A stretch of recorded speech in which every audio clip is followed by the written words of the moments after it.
क्योंकि इनके प्रोपेगेंडे खत्म हो जाएंगे, क्योंकि इनके दिलों में जो है ना वो कि भाई कश्मीर बनेगा पाकिस्तान, तो बेटा कश्मीर बन गया हिंदुस्तान, चीखती रह गई फिजा खान, जेल में गया इमरान खान, समझ गई, फट गई पूरी पाकिस्तान। मैं तो ये कहता हूँ यार, जब ये सूअर के बच्चे ऐसे प्रोपेगेंडे करें ना, तो इंडियंस को हैशटैग सीधा चला देना, सेव बलूचिस्तान, मेक हिंदुस्तान, तब इनकी फटके हो जाएंगे चार। हेलो हाँ भाई दोस्तों, मैं समीर दिनशी एक और वीडियो के साथ हाजिर। ये वीडियो भाई पाकिस्तान के डेली स्वैग वाले मुजम्मिल कुरैशी का, जो पाकिस्तान की जाहिल अवाम के बीच में पहुंचा है पूछने के लिए भाई इंडिया की सुप्रीम कोर्ट ने भी 370 हटाने पे अपनी मोहर लगा दी है कि ये डिसीजन सही था पीएम मोदी का। तो इस पे देखते हैं इस वर्डिक्ट के बाद पाकिस्तानी कैसे तिरमिलाए पड़े हैं। वैसे इनकी न्यूज एजेंसी, इनके लोग छातियां पीट रहे हैं, विधवा विलाप कर रहे हैं, नंगा नाच कर रहे हैं, हाय ये क्या हो गया, हाय ये क्या हो गया, हम तो मर गए, हमारी फट गई, चार हो गई। तो चलते हैं पाकिस्तान, देखते हैं इनका विधवा विलाप कैसे किस प्रकार से करते हैं। तो शुरू करते हैं वीडियो, लेकिन वीडियो शुरू करने से पहले वीडियो को लाइक करें, चैनल को सब्सक्राइब करें, बेल आइकन दबाना ना भूलें ऐसी और वीडियो देखने के लिए। साथ के साथ फेसबुक और इंस्टाग्राम पे फॉलो कर लें, लिंक आपको डिस्क्रिप्शन में मिल जाएगा। तो देखते हैं इनका विधवा विलाप और करते हैं हम अपने तरीके से इनका शीर हरण। शुरू करते हैं वीडियो बिना किसी देरी के। वालेकुम अस्सलाम सर, कैसे हैं आप? जी अल्लाह का शुक्र। आप सर, नाम आपका? जी मैं भी ठीक ठाक। जी अफजल हयात। क्या करते हैं? जी मैं एम्प्लॉय हूँ गवर्नमेंट। अच्छा, माशाल्लाह, जबरदस्त हो गया। बात करने का आपसे मकसद मेरा ये है कि अभी की जो न्यूज आई है कश्मीर के रिलेटेड न्यूज है, 370 का आर्टिकल जो इंडिया ने हटाया था। 370 के आर्टिकल हटाने के बाद अभी की जो वहाँ की जो सुप्रीम कोर्ट है उसने सुना कि इस बारे में क्या कोई दूसरी राय हो सकती है या नहीं, लेकिन सुप्रीम कोर्ट ने सारे सुमात करने के बाद कहा कि जो 370 का आर्टिकल है बहुत अच्छा किया हटाने के बाद। कश्मीर पहले ही इंडिया का पार्ट था और मजीद उन्होंने इसके ऊपर अपनी ज्यादा कंट्रीब्यूशन, उसने कहा कि भाई बहुत अच्छा किया 370 का आर्टिकल हटाने के बाद, कश्मीर पहले ही हमारा पार्ट था। क्या कहेंगे इसके बारे में? मेरा ताल्लुक आज़ाद कश्मीर से है। अच्छा, कौन से रीजन से? चाल सेक्टर से। अच्छा, तो इंडिया की जो बर्बरियत है वो तो आप के सामने है और तारीख भी इसकी गवाह है। तो जो कश्मीर है वो अक़वाम मुत्तहिदा की करारदादों के मुताबिक एक आज़ाद और खुद मुख्तार मुल्क होना चाहिए। अच्छा। और जो इंडिया कर रहा है वो सरासर ज्यादती है। कहाँ लिखा है ये बता दे मुझे। इतनी बड़ी दाढ़ी बढ़ाने से तो गवर्नमेंट एम्प्लॉय यहाँ पे हो गया, इसलिए तेरी जवानी निकल ली तो कश्मीर होगा पीओजे का। कहाँ लिखा है कि भाई वहाँ पे वो इंडिविजुअल है? कहाँ लिखा है? जिसपे हमारी बाकी रियासतों ने जिस डॉक्यूमेंट पे साइन किए थे उस डॉक्यूमेंट पे कश्मीर ने भी साइन किया था। जम्मू एंड कश्मीर में जब तुम्हारे बाबा कौम जाहिल के बच्चे पेंसिल बुझी बूढ़ी ने हमला करवाया था कबाइलियों से, कबाइलियों के कपड़ों में यहाँ की सेना भेजी थी, वहां पे जो उन्होंने गंद मचाया था तब राजा सारी सिंह ने वहां पे साइन किए थे। लेकिन गलेंडर फ्रॉम मिस्टर जवाहरलाल नेहरू वो चले गए यूएन के अंदर, पता नहीं कौन सी सहानुभूति लेने गए थे। उनको मिल गया था मेरे आने वाली पीढ़ियों के लिए सबसे अच्छा वाला है ये राजनीति करने के लिए, है ना। और 370 मतलब इम्प्लीमेंट करा गया, साथ के साथ इम्प्लीमेंट तुमने अपने देश में अपनी कंट्री के एक पार्ट पे करा है। तुमने पाकिस्तान को भी भेजा, तुमने यूएन में भेजा, क्यों? तुम्हारी बुआ के लड़के हैं ये सारे के सारे, किसने कहा था भेजने के लिए? और 370 इसलिए लगाया गया था जब तक वहां पे थोड़ी सी शांति नहीं हो जाती, इस वजह से, क्योंकि उस टाइम गंद बहुत मच रहा था। लेकिन उसको हटाया नहीं गया अपनी राजनीतिक सूटियां सेकने के लिए। फारूक अब्दुल्ला जैसे लोगों ने, महबूबा मुफ्ती आई, फिर ये सबको मुक्त करने के चक्कर में थी, है ना, इस वजह से।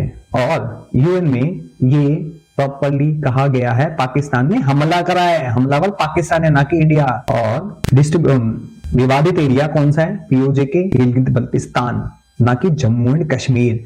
जाहिलो पहले जाके यूएन चार्टर्ड की पढ़ तो लो, यूएन चार्टर्ड में लिखा गया है। और ये सूअर जो सामने खड़ा है गधे की लीड खाने वाला, इसको इस चीज का पता है, लेकिन ये बोलेगा नहीं, पूछेगा नहीं आपको पता है किस चीज के बारे में, क्योंकि इनके प्रोपेगेंडे खत्म हो जाएंगे, क्योंकि इनके दिलों में जो है ना वो कि भाई कश्मीर बनेगा पाकिस्तान, तो बेटा कश्मीर बन गया हिंदुस्तान, चीखती रह गई फिजा खान, जेल में गया इमरान खान, समझ गई, फट गई पूरी पाकिस्तान। उसकी बर्बरियत है। जी। जिस तरह से अगर हम बात करें, इंडिया ने, आपने कहा कि बर्बरियत है, जुल्म है, तो आपके रीजन, आपके कुछ रिलेटिव रहते हैं वहां पर उस तरफ, दूसरी तरफ? वो हमारे कुछ रिलेटिव मुझे नहीं पता कि वो रहते हैं, लेकिन बेसिकली चूंकि हम आज़ाद कश्मीर से हैं, एक बॉर्डर लाइन पे रहने वाले हैं, तो वहाँ के कोई बेशुमार लोगों को जो रिलेटिव्स हैं जो मकबूजा कश्मीर में, तो वो आते रहते हैं, उनसे हमें पता चलता है। उनसे आपको क्या पता चलता है कि वहाँ के अगर हालात पूछें, जो तामीराती हालात, अगर डेवलपमेंट के लिहाज से अगर हम बात करें, अगर हम जिंदगी की सहूलियात की बात करें, तो क्या हमारी तरफ के कश्मीरियों को ज्यादा मिल रहा है या उनकी तरफ को मिल रहा है? आपने फैक्ट्स पे बात करनी है। देखें जी, जो फैक्ट्स हैं उसके मुताबिक अगर एक बंदे को मजहबी आज़ादी हासिल ना हो और उसको आप अगर सारी नेमतें भी दे दें, तो मेरा ख्याल है ये नेमतें फिर उसके मुकाबले में बिल्कुल कुछ भी नहीं है। अच्छा, मतलब आपके क्या? अच्छा, एक चीज कि अभी भी शायद पाकिस्तान मतलब पीओजे के में कश्मीर के लोग आते जाते हैं क्या? अगर आते जाते हैं तो इसमें यार तभी तो ये सूअर के बच्चे कब रोज भटक पड़ते हैं यहाँ पे, और बेचारे हमारी सेना के जवान शहीद होते हैं। और दूसरी बात, अब जब तुम्हें मजहबी आजादी चाहिए तो फिर तू जॉब भी क्यों कर रहा है? नमाज पढ़, कुरान पढ़, जाके 5 टाइम का नमाजी बन, तू जॉब क्यों कर रहा है? खाने की जरूरत क्यों है तेरे को? फिर जा नमाज पढ़, तेरे को मिल जाएगा खाना वाना, पेट वेट सब भर जाएगा। मेन तो नहीं चाहिए ना तुझे, जा जॉब भी मत कर, क्यों कर रहा है? मतलब कुछ भी बोलते यार ये। देखें, जब हमारा पाकिस्तान बना तो पाकिस्तान एक मजहबी बुनियाद पे बना, और अल्लामा इकबाल साहब ने कहा कि मेरी ये राय है कि एक आज़ाद और खुद मुख्तार इस्लामी मुल्क होना चाहिए जहाँ लोग इस्लामी उसूलों के मुताबिक अपनी ज़िंदगी गुजार सकें। तो जब वहाँ के नौजवानों को मस्जिदों से पकड़ कर ले जाते हैं और तशद्दुद का निशाना करते हैं, आपने देखा वो बाबरी मस्जिद को शहीद किया और दीगर जो है ना वो उनको अकलियत डिक्लेयर करके उनके साथ जो नारवा सलूक किया जाता है, ये एक बहुत बड़ा अफसोसनाक है और हम इसकी मजम्मत करते हैं। सर आपको लगता है कि बिना किसी रीजन, कोई वजह के बगैर ही किसी बंदे को मस्जिद से उठा लिया जाए? कोई वजह, कोई ना कोई वजह एंटी स्टेट काम करते होंगे, कहीं ना कहीं मुलव्वस मैं या आप, कोई ना कोई इस मुल्क को नुकसान पहुंचाने की कोशिश करेंगे, तो क्या हमारी गवर्नमेंट हमें छोड़ेगी? देखें जी, इसमें यह है कि जो हालिया तारीख है उसमें आप वो मलिक यासीन साहब को देख लें, तो वो तो एक जो है ना वो तंजीम के सरबराह हैं, वो आके खुद अरादियत की बात करते हैं। तो उनको उन्होंने जो एक बिला वजह बहाने के तौर पे उन्होंने कहा जी कि ये मुल्क दुश्मन में मुलव्वस हैं, तो उनको जेल में कैद करके उनको सजाए मौत सुना दी। तो ये इन भोसड़ी वालों को ये लगता है यासीन मलिक इनका बाप, इनका खुदा बना हुआ है। जिस सुअर के बच्चे ने इतनी औरतों का रेप करा, मार दिया, बच्चों को मार दिया, उसको ये अपना बाप बना के बैठे हैं। नाजायज बाप। मेरा बस चलता तो साले के पिछवाड़े में गरम सलिया डाल देता, वो भी मिर्ची लगा के ला। लेकिन वो इंडियन गवर्नमेंट कहते हैं कि यहाँ के लॉ ऐसे हैंगे कि ऐसे सुअरों को पाल रहे हमारे टैक्स के पैसों पे। अब तक साले को ठोक देना चाहिए था 20 बाजार पे, उसी लाल चौक पे ले आके सीधा माथे पे गोली मारनी चाहिए या उसके मुंडों पे। तब इनको समझ में आता कि कानून से और इंडिया से पंगा लेने का पंगा क्या होता है, मतलब फिर बेच के दिखाएं। ये टेररिस्ट को अपना बाप मानते हैं, तभी अजमल कसाम, हाफिज सईद जैसे इनके लिए साहब होते हैं। इतनी बड़ी भड़वागिरी करते हैं। जब इनकी गांड पे प्याज काटते हैं पिछवाड़ों पे, फिर चीखे मारते हैं, हाई टीटीपी ने हमारी इंडिया उस पर तो साजिश कर रहा है, की साजिश, इंडिया की साजिश है, यह होता निशाना मार रहे हैं। इनके पिछवाड़ों पे जलता हुआ कोयला रख दो और लाल मिर्ची का तड़का अलग लगाओ, तो भी इनको कम सजा है, वो भी इन जाहिल के बच्चों के। इनको अपना बाप बना, मतलब इनकी अगर ये साले अपनी फौज के खिलाफ बोल दे तो इनको रात को वीवो डाला आता है, उठा के ले जाता है। और इंडिया में कुत्ते की तरह भौंकते रहते हैं सुअर के बच्चे। हमें आगरा से, दिल्ली से आगरा तक दे दो अपना मुल्क। तो माँ चुराने के लिए लिया था 47 में क्या बुआ जवान करवाने के लिए लिया था? जिसको चाहिए निकल पाकिस्तान। आप आएंगे? ये कहेंगे कि ये कोई ठीक बात तो नहीं है। और बताता हूँ आपको जी, हमारी बातचीत चल रही है, उनको भी ऐड कर लेते हैं। आइए जरा एक मिनट। मुझे नहीं आप भी रुकेंगे, आप भी रुकेंगे। सामने कैमरे की तरफ देखिएगा सर। अस्सलाम वालेकुम। वालेकुम सलाम। सर नाम आपका? मोहम्मद आसिफ। सर बेसिकली बात जो हम कर रहे हैं जिस टॉपिक के ऊपर सर, वो हमारा कश्मीर है। 370 के आर्टिकल के बाद उनकी गवर्नमेंट ने, उनके लोगों ने कहा कि भाई इसके ऊपर दोबारा समाअत की जाए, तो सुप्रीम कोर्ट ने दोबारा से समाअत किया 370 के आर्टिकल के ऊपर। और समाअत के बाद सुप्रीम कोर्ट ने कहा है कि 370 का आर्टिकल हटाकर बहुत अच्छा किया है, क्योंकि वो कश्मीर पार्ट ही इंडिया का है। तो इस बारे में क्या राय है एक पाकिस्तानी की? बात यह है कि वो कोर्ट भी हिंदुस्तान का है और उसके जज भी हिंदुस्तानी है, तो उन्होंने अपने हक में फैसला देना था। तो आपको क्या लगता है कि फैसला क्या होना चाहिए? फैसला जिस एग्रीमेंट को, जो बेस थी असल में, जिस बेस पे एग्रीमेंट हुआ था कश्मीरियों के साथ, वही बेस रहनी चाहिए और उसी को बहाल करना चाहिए। सर पहले कौन सा एग्रीमेंट हुआ था, मेरे को जरा ये बता दे चच्चा। एग्रीमेंट कौन सा था और राजा हरि सिंह ने किस पे सिग्नेचर करे थे, ये भी बता दे। पता है? नहीं पता होगा इसका तो। जी हमें तो ये नहीं पता, ऐसा तो हुआ ही नहीं था, है ना। हरि सिंह की बात करते हैं कि राजा हरि सिंह ने डॉक्यूमेंट्स के थ्रू इंडिया का नाम कर दिया था कश्मीर को। इसको कैसे देखते हैं आप? इंडिया के नाम कर दिया था, लेकिन क्योंकि इंडिया में जमहूरियत आ गई ना, तो किसी एक शख्स के लिए तो इतने लाखों इंसान जो हैं, किसी एक शख्स की मलकियत तो नहीं है। तो जो लोग जहां रह रहे होते हैं, जिस जमीन पे रह रहे होते हैं, उनका राइट सबसे पहले होता है, और इसी को डेमोक्रेसी कहते हैं कि उनकी मर्जी ली जाए कि वो क्या चाहते हैं। तो उन्होंने तो कई बार ये कह दिया कि हम पाकिस्तान के साथ मिलना चाहते हैं। बिल्कुल सही। ठीक है, हमें पाकिस्तान का हिस्सा बनाया जाए, लेकिन भारत क्योंकि ताकत में ज्यादा है, फौज में ज्यादा है, वसाइल में ज्यादा है, तो उसने जबरदस्ती उसके ऊपर जो है वो काबिज हुआ है। एक आप ईमानदारी से काबिज हुआ पड़ा है? कौन बोल रहा है ये? यूएन चार्टर्ड जाके पढ़ लो जाहिल के बच्चों। और ये सामने जो दूसरा जाहिल खड़ा है, ओ दो चौकीदार, ये नहीं बताएंगे, इनके प्रोपेगेंडे फेल हो जाएंगे। You are the invaders and तुमने कब्जा कर रखा है। और रही दूसरी बात जमहूरियत की, तो सिंध वालों को भी दो आजादी, बलोचों को भी दो आजादी। मैं तो ये कहता हूँ यार, जब ये सूर के बच्चे ऐसे प्रोपेगेंडे करें ना, तो इंडियंस को हैशटैग सीधा चला देना, सेव बलूचिस्तान, मेक हिंदुस्तान। तब इनकी फटके हो जाएंगे 4 और खोलेंगे छाते 1000 एक बार में ही। लेकिन क्या करें, हमारे इंडिया में ना वो दया भावना कुछ ज्यादा ही है इंडियंस में, तो दया भावना ये ना पिछवाड़ों में घुस जाएगी किसी दिन अच्छी वाली। ये बात बताइएगा, जो मौजूदा हमारे सिचुएशन चल रहे मुल्क के, हम हमारे जो यहाँ पर हर चीज के आप अगर आप बात करेंगे, किसी भी सेक्टर की बात कर लें, अनस्टेबिलिटी है, अनसर्टेनिटी है, और दूसरी तरफ इंडिया की देखेंगे वहां पर डेवलपमेंट है, वहां पर $14 बिलियन की इन्वेस्टमेंट कर रहा है वो कश्मीर के अंदर। वो सारी फैसिलिटीज को छोड़कर वो अब भी चाहेंगे कि पाकिस्तान का पार्ट बने। यहाँ से हमारे नौजवान मुल्क छोड़कर बाहर जा रहे हैं, और जिसका हाथ नहीं लग रहा, जिसमें इतनी कैपेबिलिटी है कि वो बाहर जाकर जिंदगी बसर कर सकता है, वो मुल्क छोड़कर जा रहा है। तो क्या सिचुएशन के अंदर क्या वो हमारे पास आएंगे?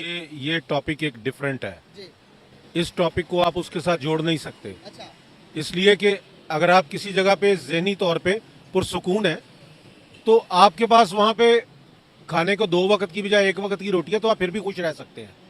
लेकिन अगर एक शख्स आपको मेंटली टॉर्चर कर रहे हैं तो आपको वो खाना भी बहुत सारा आगे रख दे तो आप उसको खाएंगे ही नहीं। मेंटली टॉर्चर क्यों कर? तो मरवाने के लिए जाते हो क्या बाहर, भग रहे हो पाकिस्तान से? आजाद तो हो ना तुम लोग मेंटली तौर पे, तो मरवाने के लिए जाते हो। और जिसको जो मेंटली तौर पे यहाँ आजाद नहीं है ना, निकल लबड़े, पहली फुर्सत में निकल, कोई जरूरत नहीं है तेरी इस देश को, समझ गया? जिनको यहाँ ये चीज लगती है ना, उनकी सीरियसली उनकी नागरिकता छीन के घंट पे लात मारनी चाहिए, और 6 नंबर की जगह 9 नंबर का जूता चिपकाना चाहिए पिछवाड़े पे। क्योंकि जब तक ऐसे नहीं करोगे ये सुअर यहाँ पे नाचते रहेंगे, नंगा नाच विधवा विलाप करेंगे। और इन सुअरों की तो खैर छोड़ ही दो, इनके दिमाग में क्या चलता है हमेशा वो सबको पता है। इनसे मेरे को बुढ़े से उनको उम्मीद भी नहीं थी, सीधी बात है। और जो लोग मेरे को ये कहते हैं कि थोड़ी मर्यादा रखो भाषा की, इनके लिए कोई मर्यादा नहीं रखनी मेरे को, ठीक है? उन लोगों के लिए बिल्कुल नहीं, जो मेरे देश के अगेंस्ट हो। सीधी बात, नो बकवास। मैं दूंगा गाली, माँ की भी, बहन की, बाप की, सबको छोड़, सबको, किसी को नहीं छोड़ूंगा, मैं सबको दूंगा, एक बराबर में दूंगा। मुझे घंटा फर्क नहीं पड़ता इस चीज से, क्योंकि साला कोई मेरे सामने थप्पड़ मारेगा ना, मैं उसके हाथ जोड़ के खड़ा नहीं हूँ। I am not a Gandhi. एक गाल पे थप्पड़ मारो, दूसरा आगे कर लो। यहाँ थप्पड़ मारेगा ना, पिछवाड़े में हाथ दे के पंजा खोल दूंगा अलग से। क्योंकि वो मुसलमान है और वो अपनी आज़ादी के साथ अपनी रसूमात वहाँ अदा नहीं कर सकते, उनको नमाज नहीं पढ़ने देते। पाकिस्तान से ज्यादा है मुसलमान हिंदुस्तान में नहीं है? 35 करोड़ से ज्यादा मुसलमान है हिंदुस्तान में। तो उनका क्या हाल है, आपने देखा है उनका हाल? बहुत बुरा हाल है। यकीनी तौर पे मोदी ने क्या किया था गुजरात में, जब दिल करता है पुलिस वाले जिस मर्जी मुसलमान को पकड़ के तो उनको जो है वो निशान इबरत बना देते हैं, अच्छा, बिला वजह, बगैर किसी वजह के। अच्छा, मतलब इतने ज्यादा इंसानियत के हकूक पामाल हो रहे हैं वहाँ पर। और वर्ल्ड जो है वो जो कि नरेंद्र मोदी को पीस का, बताएं कि आप कौन है और किस लिए बात कर रहे हैं? सर मैं इसलिए बात कर रहा हूँ कि मैं फैक्ट्स पे बात कर रहा हूँ। नहीं, आप किस इदारे की तरफ से? चैनल है मेरा यूट्यूब पे। अच्छा, आपको इंडिया पे करता है? सॉरी, मुझे मेरा मुल्क पे करता। नहीं, आपका मुल्क तो आप यूट्यूब पे कर देता। तो फिर आप मुझे तो फील हो रहा है आपकी गुफ्तगू से कि आप इंडियन एजेंट हैं। अच्छा, आपने मुझे फैक्ट्स पे बात करने वाला बंदा जो सही बात करता है उसको इंडियन एजेंट बना दिया। फैक्ट्स पे बात। तो जाहिर के बच्चों, जो तुम टीडीपी तुम्हारे साथ करता है, फिर क्यों छाती पीटते हो? हाई टीडीपी ने मार दिया, हाई अफगानों ने पेल दिया, हाई टीडीपी ने डंडा घुसा दिया। यहाँ जो ऐसा करेगा तो उसके पिछवाड़ों पे नमक मिर्ची का तड़का लगाएंगे हम। फिर घंटा फर्क नहीं पड़ता कौन सी बिरादरी कौन सी जात का है वो। जरा उल्टा काम करके देखे, फिर ना पिछवाड़ों में डंडा पिला जाए तो फिर चाहे उसको मंदिर से उठाना पड़े, चाहे मस्जिद से उठाना पड़े, फिर चाहे चर्च से उठाना पड़ जाए, समझ गया? उठा लेंगे। वो गवर्नमेंट गई जो पहले हुआ करती थी। और हाँ, ये इंडिया से ही कमाता है, तब ये हमेशा इंडिया इंडिया करते हैं। अगर यहाँ से नहीं मिलता ना इनको व्यूवरशिप, तो ये इंडिया के अगेंस्ट खड़े होते। अभी इसमें छाती पीट रहे होते, ये विधवा विलाप कर रहे होते, नंगा नाच कर रहे होते रोडों पे। लेकिन यहाँ से इंडिया से पे होता है इनको, और ये चीज हमारे इंडियंस को समझनी, पता नहीं कब समझेंगे यार। अपनी ही बर्बादी के लिए खुद पैसे देते हुए किसी को देखा है? अपने ही मर्डर की सुपारी खुद देते हुए देखा है? अपने ही खून करवाने की सुपारी खुद देते हैं लोग, क्योंकि जो पैसे यहाँ से जाते हैं वो हमारे अगेंस्ट यूज होते हैं। और ये कोई दूध के धुले नहीं है, ये सारे कैमरे पे अलग और पीठ पीठ से अलग होते हैं। नहीं है, मैं फैक्ट्स पे बात कर रहा हूँ। आप मुझे बताएं मैंने कौन सी बात गलत की? आपने ये बात गलत की कि जी वहाँ जमहूरियत है। वहाँ कौन सी जमहूरियत है? सर बायोलैटरली अगर दुनिया में सर्च करेंगे, गूगल भी करेंगे तो जमहूरियत है। आपको वो जमहूरियत नजर आती है ना? प्रैक्टिकली तो नहीं है, प्रैक्टिकली तो जमहूरियत नहीं है। अगर बात करेंगे, हम अपनी बात करें, हमारे मुल्क में जमहूरियत है? हमारे मुल्क में भी नहीं है, लेकिन हमारा आपके घर में जमहूरियत है। आपके अब्बा आपकी बात सुनते हैं, कौन सा फैसला देते हैं? ठीक है, आपकी बात नहीं सुनते हमारी हुकूमत भी करती है। हमारी बात भी मेरा अब्बा तो सुनता है, मैं जो बात करता हूँ वो कहते हैं ठीक है बेटा, आप जो कह रहे हैं। में नहीं सुनते अब्बा, सुनते हैं नहीं, ना बच्चे सुनते हैं। अब्बा नहीं सुनेंगे तो बच्चे कभी भी अब्बा की नहीं सुनेंगे। ना बच्चे सुनते हैं अब्बा की, ना अब्बा सुनता है बच्चों की।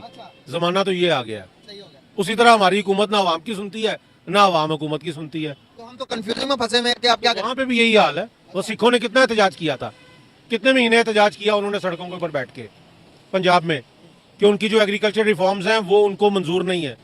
तो इंडियन गवर्नमेंट ने उनको क्या रिलीफ दिया? कोई भी नहीं दिया। अच्छा, जो अभी वो जो बन रहा खालिस्तान की बात नहीं कर रहा, एग्रीकल्चर रिफॉर्म की बात कर रहा हूँ। अच्छा, उस पर उनको कोई रिलीफ नहीं मिला। तो तो भी दोबारा ऐलान तो कर दिया उन्होंने वैसे किस चीज का? रिलीफ देने का। देखिए वो सिर्फ ऐलान करते हैं, हिंदू मुतासब है वो हमें- ये भरवे चचा को यही नहीं पता कि वो बिल पास ही नहीं हुआ था। और मुझे एक सब चीज समझ नहीं आई कि एग्रीकल्चर रिफॉर्म से पंजाब में दिक्कत हुई थी सारी, पूरे इंडिया में किसी को कोई दिक्कत नहीं थी, सिर्फ भाई पंजाब और यूपी का कुछ एरिया थे, हरियाणा के, बस ये विधवा विलाप करते थे। क्यों? क्योंकि खालिस्तान सपोर्टर थे ये, बाहर से फंडिंग थी ये। कभी लाल किले पे डंडी रोना मचाया था इन लोगों ने, और उसी टाइम ठोक के बजा दिया होता ना पाकिस्तान की कनाडा की तरह, तो सबसे अच्छा होता। अपने देश में क्या हो रहा है इनको ये नहीं पता, दूसरे देश में क्या होगा उनको ये पता है। अपने देश में इनका सिंध, बलूचिस्तान, गिलगित, हर जगह डंडी रोने मच रहे हैं, लेकिन इनको इसका नहीं पता। दूसरे घर में झांकने में बड़ा मजा। मैं तो इसलिए कहता हूँ इंडियंस जो बैठे हुए हैं ना, हैशटैग चलाओ इनको ना, सालों के इनके पिछवाड़ों पे मिर्च लगनी चाहिए, वो भी लाल वाली तीखी वाली मिर्च। लेकिन क्या करें, यहाँ पे इनको तो प्रेम करना है ना इनसे, इनके साथ भाग के शादी वादी करनी होगी। तो चचा, जाहिल चचा, जरा अपनी फिजा खलीफा को सुनना छोड़ो और फैक्ट्स पढ़ना शुरू करो। और सुन रहे चौकीदार, पूरे के चौकीदार, पूरी बात सुन लिया कर और समझ लिया कर और पढ़ लिया कर, नहीं हो तो याद कर लिया कर, तब बोला कर। हमेशा दिखाएगा बायां और मारेगा दायां, दायां दिखाएगा बायां मारेगा। वैसे फैक्ट्स की बात है, ताकतवर तो वो हो गए हैं। अभी देखें ना इकोनॉमी कहाँ पर। पाकिस्तान की हुकूमत अगर एक ठीक आ जाए तो 2 साल में हम उनसे आगे निकल जाएंगे। अगर की बात है ना, 76 साल उनको भी एक ही टाइम में सफर शुरू किया हमने। तो आप पूरी इकोनॉमिक फैक्ट्स नहीं जानते ना उनके। बताएं, मैं क्या नहीं जानता। मुल्क की इकोनॉमी इतनी बड़ी है, अगर 600 बिलियन डॉलर उनके पास इकट्ठे हो गए हैं तो उन्होंने देना उससे ज्यादा वापस। वर्ल्ड बैंक को देना तो है, वर्ल्ड बैंक को सब ज्यादा कर्जा उठाया। उन्होंने उतना उससे ज्यादा देना है। इसी तरह हमारे पे जो लोन है और हमारी जो IMF से नहीं है, हमने भी उसको देना, वापस देना है। हमने तो कहीं अपने अपने हजूम से भी कहीं गुना ज्यादा कर्जा लिया हुआ है। उन्होंने भी इसी तरह लिया हुआ, आपको नजर नहीं आ रहा। आप सिर्फ नहीं, हमने लिया हुआ, हमने भी लिया हुआ है, उन्होंने भी लिया हुआ है, उन्होंने वर्ल्ड बैंक से लिया हुआ है। उनका लेने का तरीका क्या है? हिंदू हिंदू मुतासिर है, और मुसलमान क्या है, दरिया दिल है। इतना दरिया दिल है कि वो अपनी बेटी की शादी किसी हिंदू से करवा सकता है। जरा चर्चा से पूछना। हमेशा जिनको तुम अपना बाप दादा मानते हो ना, उन्होंने प्यार से आए, पीठ में छुरा हो पाए, और तुम लोगों ने भी वही काम करा क्योंकि तुम अपना बाप दादा मानते हो। हिंदू अपनी लड़की दे दे तो जज साहब भी खुश, मीडिया भी खुश, ओहो। लेकिन मुसलमान अपनी लड़की ओहो किडनैप कर लिया इसको, तो इसका तो माइंड वॉश कर दिया है। फिर वो जज भी वहां पे विधवा विलाप करेगा, पब्लिक भी विधवा विलाप करेगी, मीडिया पे भी विधवा विलाप चलेगा, हर जगह यही चलेगा। क्यों भाई, ये डबल स्टैंडर्ड लाते कहां से हो? लड़की की शादी करने पहले मुसलमान बनना पड़ेगा तुम्हें, उसके बाद शादी होगी। मुसलमान बनोगे तो क्यों भाई? लड़की की शादी, हाँ लड़की को हम कन्वर्ट कर लेंगे शादी के बाद, उससे पहले नाम नहीं बताना, है ना? वहां विधवा विलाप नहीं होता, वहां इनके रंडे रोने नहीं दिखते। हिंदू मुतासिर है, नकली नाम रख के बच्चियों का रेप करना, शादी करके उनके टुकड़े टुकड़े कर देना, शादी ना करने पे भी टुकड़े टुकड़े कर देना है, और हिंदू मुतासिर है। वाह, आपको तो 21 टट्टों की सलामी नहीं मिलनी चाहिए, समझ गए? और हाँ, कर्जे किस मुल्क के ऊपर नहीं है ये बता देंगे। चाइना के ऊपर सबसे ज्यादा है, यूएस के ऊपर पता नहीं 35 ट्रिलियन का समथिंग है, 35 ट्रिलियन डॉलर। चाइना के ऊपर भी है, इंडिया के ऊपर भी है, सबके ऊपर है। लेकिन ये लोग अपनी डेवलपमेंट पे लगाते हैं और तुम लोग लगाते हो टेररिज्म में। जाहिर है बच्चों, दैट्स अ डिफरेंस। उन्होंने अपनी कंस्ट्रक्शन के लिए, उन्होंने अपनी इंफ्रास्ट्रक्चर बिल्ड करने के लिए लिया हुआ है। हमने जो लिया हुआ है वो अपने मुल्क को डिफॉल्ट होने से बचाने के लिए लिया हुआ है। डिफरेंशिएट तो ये है। आपकी गलत फहमी है। सारे फैक्ट्स सही है जो कि आपको गवर्नमेंट थी उसने अपनी यशियों के लिए लिया था, खान साहब की गवर्नमेंट ने। उस कर्जे का तो आज तक कहीं नजर ही नहीं आ रहा कि वो इस्तेमाल कहाँ हुआ। यही तो चीजें तो ठीक करनी है ना। उससे पहले नून लीग ने जो कर्जे लिए थे, जो नून लीग ने कर्जे लिए थे, वो आपको मेट्रो ट्रेन में मिल रहा है, हॉस्पिटल्स बने, उसके बाद पावर प्लांट बने 11,000 मेगावाट के, 22,000 किलोमीटर की मोटरवेज बनी। वो तो नजर आता है कि उन्होंने कर्जे लिया और डेवलपमेंट की। इन्होंने इतने कर्जे लिए 25 बिलियन डॉलर के, वो किधर गए? वो कहाँ लगाए? असल में उनकी वजह से ये प्रॉब्लम आई हुई है। जैसे गवर्नमेंट चेंज आएगी इंशाल्लाह ठीक हो जाएगा, हम उनसे ज्यादा तरक्की कर जाएंगे इंशाल्लाह। आपने कहा कि आप इंडियन मुझे एजेंट लगते हो, लेकिन जो फैक्ट्स जो सामने देखिए, कैमरे की तरफ देखिएगा, मैं सवालात वो कर रहा हूँ जो मेरे मुल्क के फायदे में है। अगर हम रिसर्च करेंगे, सर देखिए दुनिया फैक्ट्स पे बात करती है, दुनिया जज्बात को नहीं मानती। अगर हम जज्बात से लेना होता तो आज कश्मीर हमारा पार्ट होता। अगर हम फैक्ट्स पे बात नहीं करेंगे, आंखें बंद करेंगे, तो आज की दुनिया में क्या हमने 71 में इसी तरह करते हुए। हमारे मुल्क के आपके घर में खाना पका है या नहीं पका, इसका कश्मीर से कोई ताल्लुक नहीं है। क्या है? क्यों नहीं ताल्लुक है सर? कश्मीर तो हमारे पास है ना अभी। मैं कह रहा हूँ आपके घर में खाना पका है या नहीं पका, कश्मीर का इससे कोई ताल्लुक है कि नहीं है? इसी मेरे तरह घर का जो मामला था वो मेरे साथ है ना जी, इसी तरह हमारे पाकिस्तान में इकोनॉमिक कंडीशंस कोई भी हैं, लेकिन कश्मीरियों को तो आज़ादी चाहिए। तो सर मौजूदा टाइम के अंदर फिर मेरी बात वहीं पे आ जाती है। अगर मैं बात करूं हमारे साइड कश्मीर के अंदर डेली जलसा जुलूस हो रहे, मानते या नहीं मानते? मैंने तो नहीं सुना सर मैं आपको दिखा देता हूं, मेरा ताल्लुक ही यही है। मैं कैमरा लेके आ रहा हूं, माइक पकड़ा हुआ, मेरा ताल्लुक ही यही है सर्च करना। तो सर एक तरफ ये है कि वहां पर 14 बिलियन डॉलर्स का वो रिजर्व दे रहे हैं, 14 बिलियन डॉलर्स के बजट दे रहे वहां पर, एक तरफ हमारे यहाँ पर वो- जलसे जुलूस हो रहे हैं। नहीं, मैं नहीं, खुद विजिट किया हुआ कश्मीर, आप गए हैं? वो भी इंडिया करवाता है। अच्छा, पाकिस्तान में जो बलूचिस्तान जलसे में- जुलूस होता है वो करवाता है। आपके बलूचिस्तान में, आज़ाद कश्मीर में जो अनसर्टेनिटी क्रिएट कर रहा है वो इंडिया इन्वेस्टमेंट कर रहा है। अच्छा, तो इस तरह तो आप कह रहे हैं कि हिंदुस्तान बहुत ज्यादा ताकतवर है, मैं तो ये कह ही नहीं रहा। तो यही तो मैं आपसे बात कह रहा हूँ कि उनके पास, क्योंकि उनके आवाम ज्यादा है ना, 1.5 बिलियन उनकी आवाम है, उनके हिसाब से उनकी इकोनॉमी इतनी स्ट्रांग नहीं है।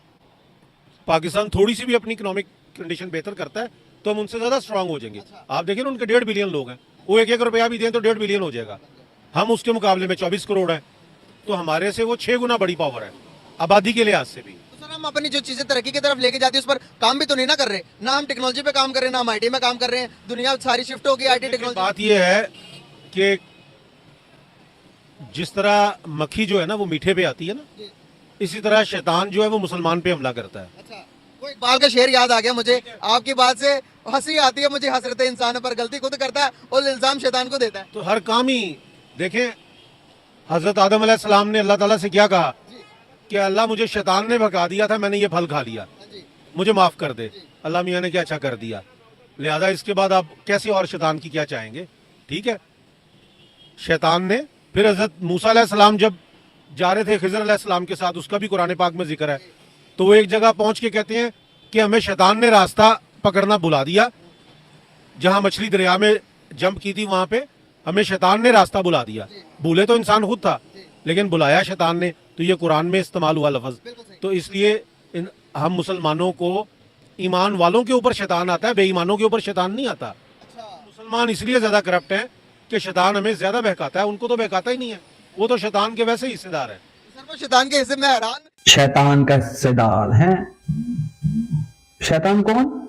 अपनी ही बेटी के साथ हलाला करना। शैतान कौन? किसी भी बाप पे तन से जुदा करना। शैतान कौन? एक दूसरे की मस्जिदों में फट रहे हैं। शैतान कौन? दूसरे की बेटी को रेप करे। शैतान कौन? दूसरे की चीजों पे आंखें मारे। शैतान कौन? जो मासूम बच्चों का गर्दन उठा रहे हैं। शैतान कौन? जो मासूम बच्चों को अवन में डाल के जला दे रहे हैं। शैतान कौन? जरा ये भी बता दो चच्चा। सोचने वाली बात है, इनकी ये मेंटालिटी कितनी गंदी है कि अपने आप को बहुत साफ सुथरा समझते हैं। अबे भड़वो, तुम गंद में कीचड़ में घुसे हुए सूअर, वो जो टट्टी है गंदी चीज खाता है। शैतान बताते हैं नॉन मुस्लिम्स को, इतने बड़े तुम सापाक होते हैं ना, तो शैतान कहते हैं उसके ऊपर तो कभी आ ही नहीं सकता, क्योंकि उसके ऊपर खुदा का, भगवान का हाथ होता है, उसका आशीर्वाद होता है। जाहिलो, इनकी उल्टी गंगा चलती है, कभी सीधी नहीं चल सकती। लिखते भी उल्टा, करते भी उल्टा, फटते भी उल्टा। बनाना सीख लेते, एक्टिवेट करना सीख लेते हम, लेकिन डिफ्यूज करना नहीं आता, तो गलती से फट जाते हैं बेचारे। फिर कहते हैं शहादत है, फट के चाल हो जाती है इनकी उसी टाइम पे। तो फटने के बाद तो चाल पता नहीं कितनी जाती होगी, आई डोंट नो। बाकी भाई आप लोग क्या कहना चाहेंगे इस चर्चा के बुद्धि पे, और सुप्रीम कोर्ट ने वर्डिक्ट दिया है उस पे। बाकी ये वीडियो आपको अच्छी लगी हो कमेंट सेक्शन में जरूर बताएं, साथ के साथ लोग के साथ शेयर जरूर कर लें। बाकी मैं समीर दुंशी चलता हूं, मिलता हूं आप सबको किसी और वीडियो में, तब तक के लिए जय हिंद, जय भारत।